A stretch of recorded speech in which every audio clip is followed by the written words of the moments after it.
At a moment when the world is in transition from the way things have been done to the future, Donald Trump's facing perhaps his biggest test yet with Iran, a threat that past presidents have almost completely ignored.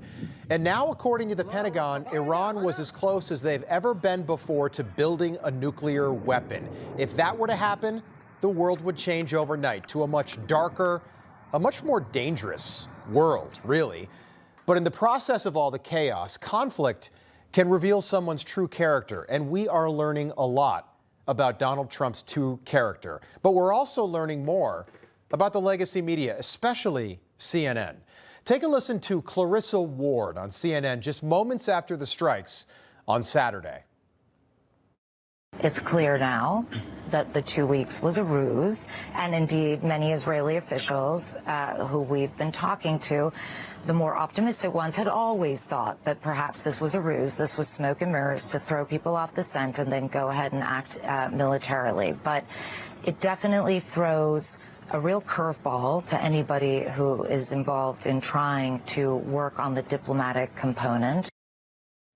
Clarissa, it was a military tactic. Of course, the Trump administration did that deliberately. Of course they did. But she seems annoyed that the White House didn't give Iran 2 weeks' notice like this is some kind of corporate job, and Trump's got to call the supreme leader and say, we're going to bomb you, the 2 weeks thing was fake. Iran had decades, at least 26 years, dating back to Bill Clinton, to try and solve this diplomatically. And you know what? It became clear that Iran never planned on negotiating with the U.S. ever. But then again, this is the same Clarissa Ward that claimed the Taliban are really lovely people.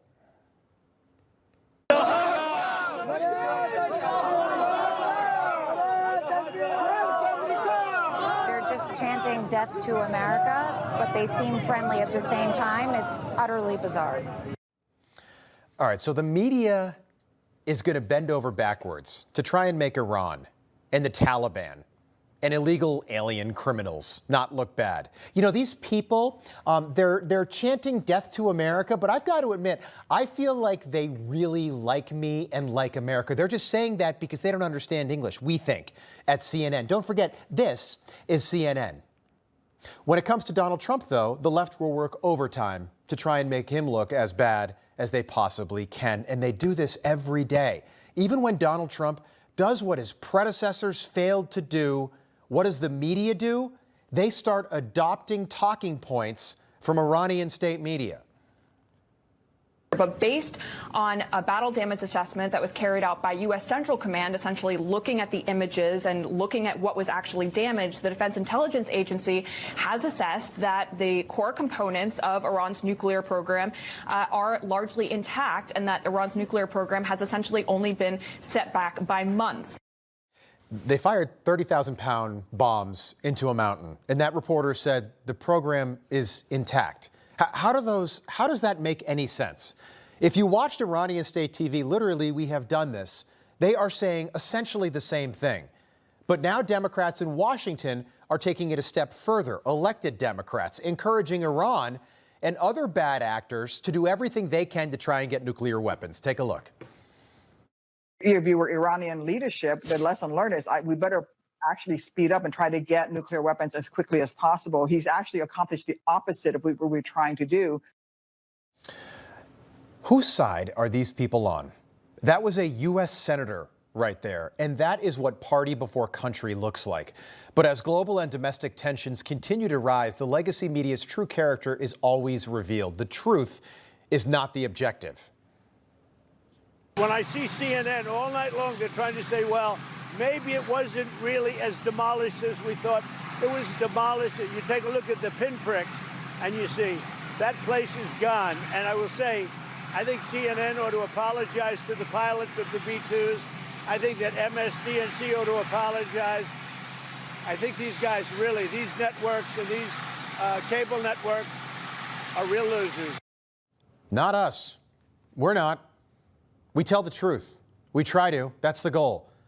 What matters to the left is that Donald Trump must always fail. Donald Trump can never win, even when he does something that's just objectively the right thing to do, spin it. Even if that means lying and rooting against America, which is why Donald Trump said this. Why are those numbers not in the media? Well, they get out with the fake news, you know, like CNN over here doesn't want to put them out because they don't like putting out good numbers. They only like putting out because I think they hate our country, actually. That was in the Oval Office, Donald Trump telling CNN right to their face that they hate America for all of America to hear. And then immediately after that, CNN was forced to address it live on air. For the record, since we heard President Trump say in the Oval Office that CNN hates our country, CNN does not hate our country. That should go without saying. I've been here for 32 years. Imagine being in that position, if you will, for a moment. I'm sitting here right now. The producer tells me in my ear that I've got to tell the audience that CNN does not hate America. And then you repeat that. We just want to remind everybody at home, I've been here for 32 years, and CNN definitely does not hate America, right? Yes, that we don't hate America. That's what we're supposed to say. That's what we mean. I mean, that's what we mean. This, of course, though, is the same CNN that brought back Jeffrey Toobin, and no one ever talks about how odd that is. After his very little episode on a Zoom call with colleagues at CNN, like there aren't 10,000 other lawyers in New York City to choose from who could be your CNN legal analyst. There are more law firms in New York than anywhere else on the planet, and you brought back Jeffrey Toobin, who exposed himself during a Zoom call with female colleagues? That is CNN. And do you remember this? When cities were burning down across the country, CNN and MSNBC told the world that the Black Lives Matter protests were mostly peaceful. And if you thought that was the case, or that was a one-off, no, again, 5 years later, just a week and a half ago, they claimed that the illegal alien riots in Los Angeles were peaceful too. I want to reiterate, this looks very intimidating. This has remained 100% peaceful. Time and space. Whoa. Let's go. Whoa. Let's go. Whoa. We're good, Ari. We're good.